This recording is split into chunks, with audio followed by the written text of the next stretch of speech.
The Lord be with you. And with your spirit. A reading from the Holy Gospel according to Matthew. Glory to you, O Lord.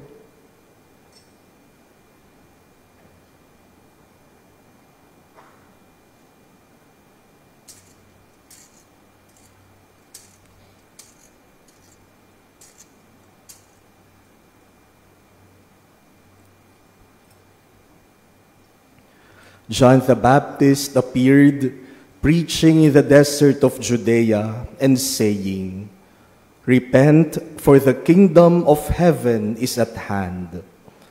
It was of him that the prophet Isaiah had spoken when he said, "A voice of one crying out in the desert, prepare the way of the Lord, make straight his paths."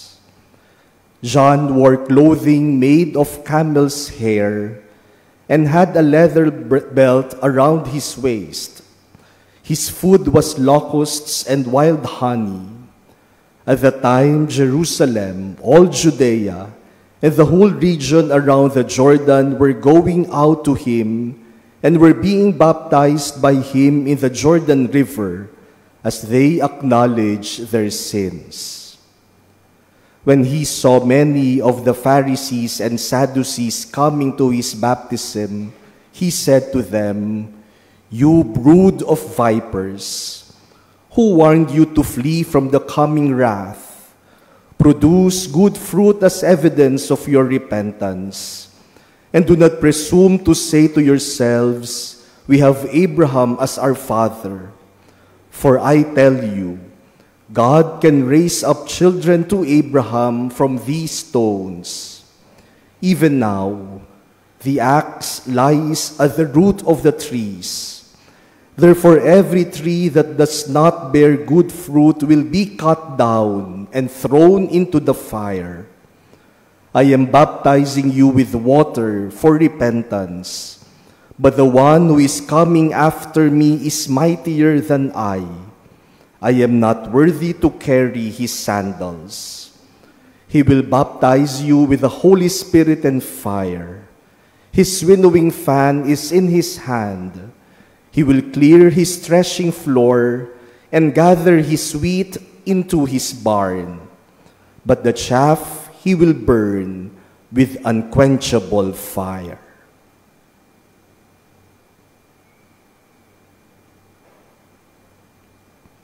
The Gospel of the Lord. Praise to you, Lord Jesus Christ.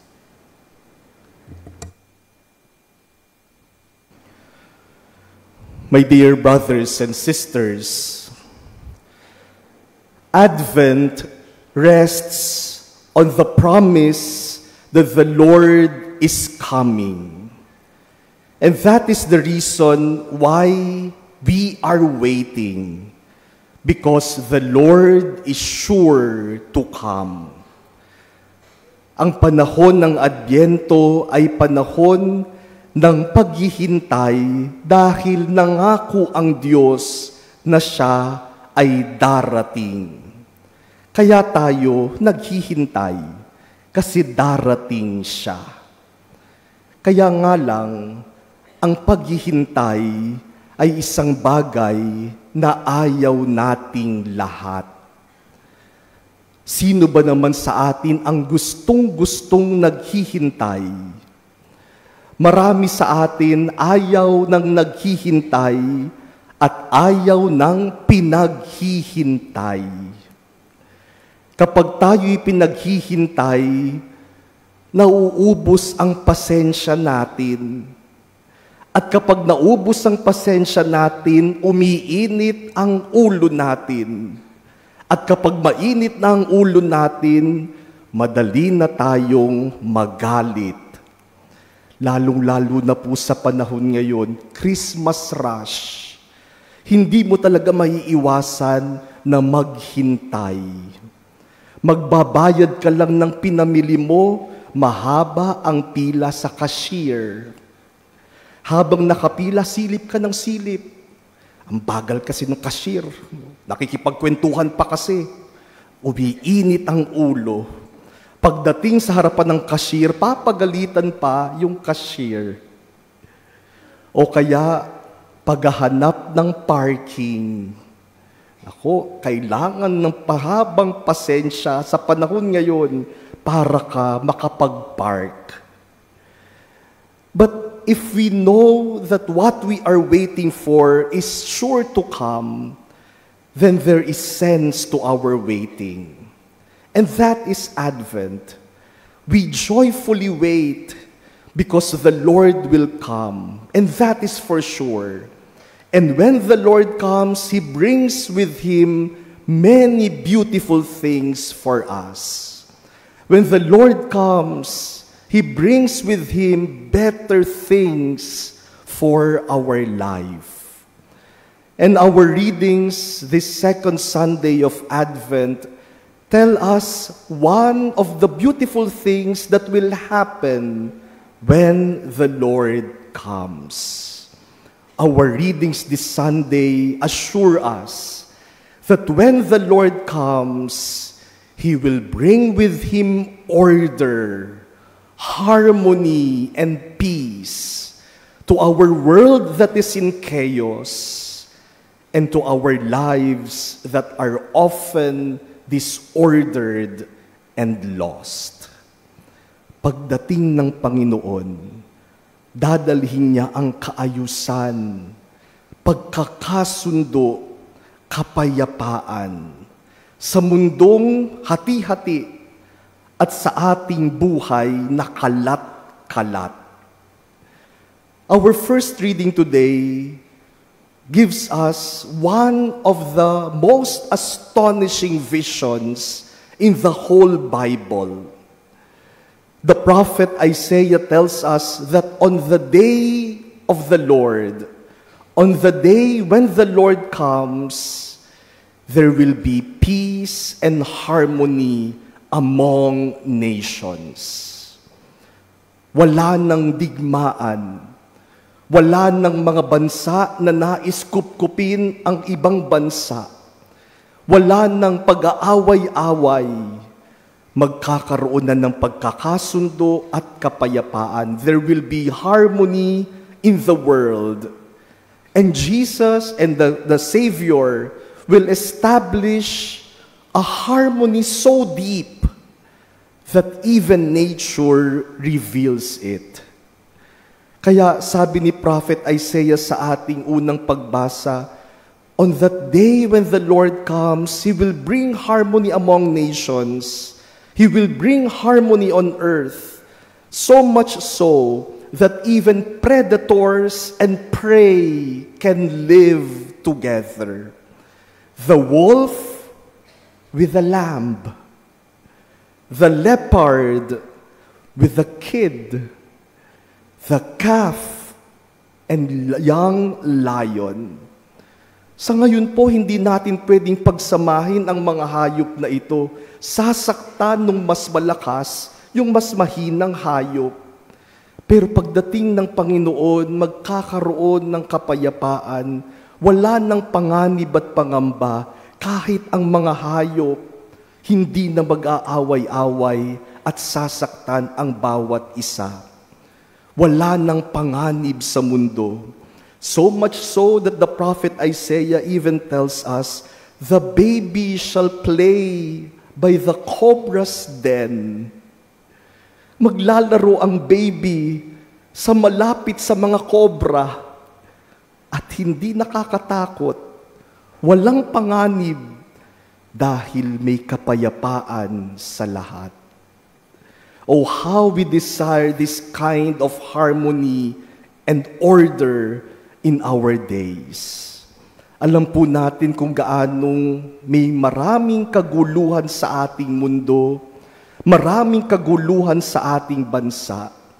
Sana dumating ang Panginoon para ayusin ang kaguluhan sa buong mundo at lalong-lalo na sa ating bansa. In our second reading, St. Paul talks about harmony in communities, in relationships, and in families. If in our first reading, The promise is harmony and order among nations in the whole world. Our second reading assures us that when the Lord comes, even communities, families, and relationships will be in peace and in harmony. Oh, how we know how communities can be messy. We know that relationships oftentimes are messy.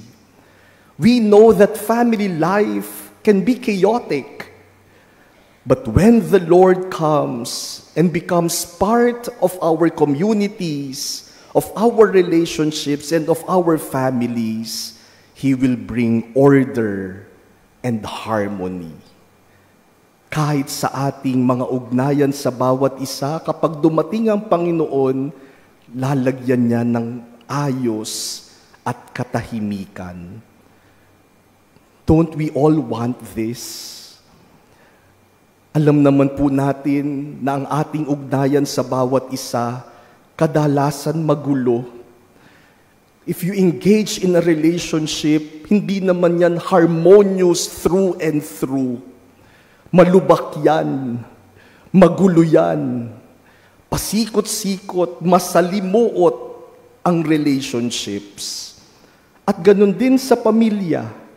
Alam naman natin na minsan yung ugnayan sa pamilya nagkakaroon ng problema.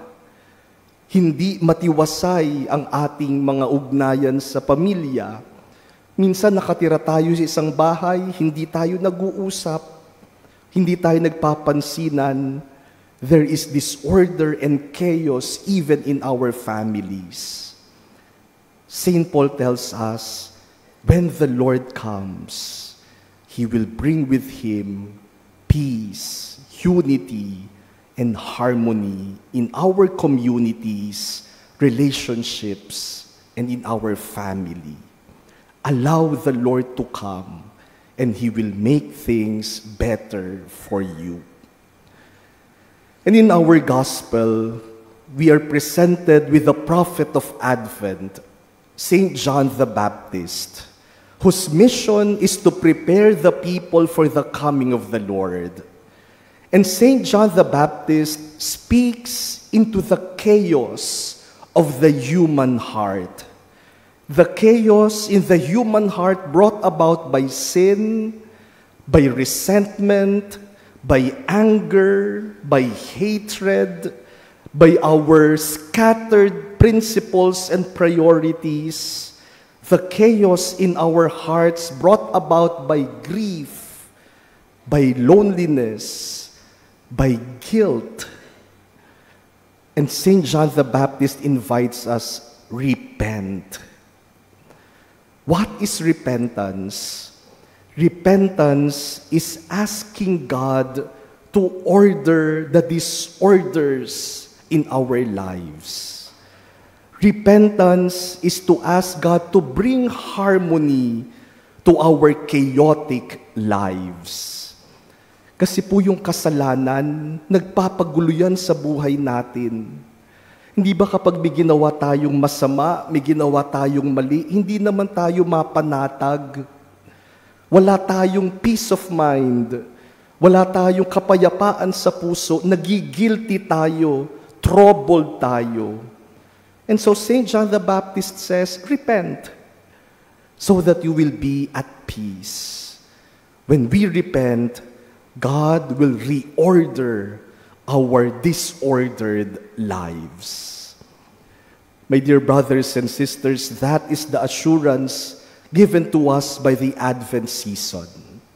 When the Lord comes, He will bring with Him order and harmony in the world, in our country, in our families, and in our own hearts, and in our own lives.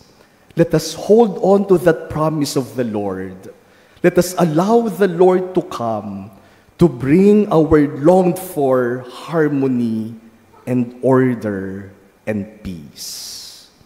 Sa pagdating ng Panginoon, may kaayusan, may kapayapaan, Kaya kung wala pang kaayusan at wala pang kapayapaan, baka wala pa ang Panginoon. Baka ayaw pa nating papasukin ang Panginoon. Kaya nagkakagulo pa ang mundo. Ayaw kasing bigyan ng puwang para sa Diyos. Baka kaya nagkakagulo tayo sa ating bansa kasi ayaw nating bigyan ng puwang si Jesus at ang ating pananampalataya. Baka kaya nagkakagulo sa ating pamilya kasi walang puwang ang Diyos sa ating buhay. At baka kaya maraming kaguluhan sa ating puso kasi ayaw nating papasukin ang Diyos.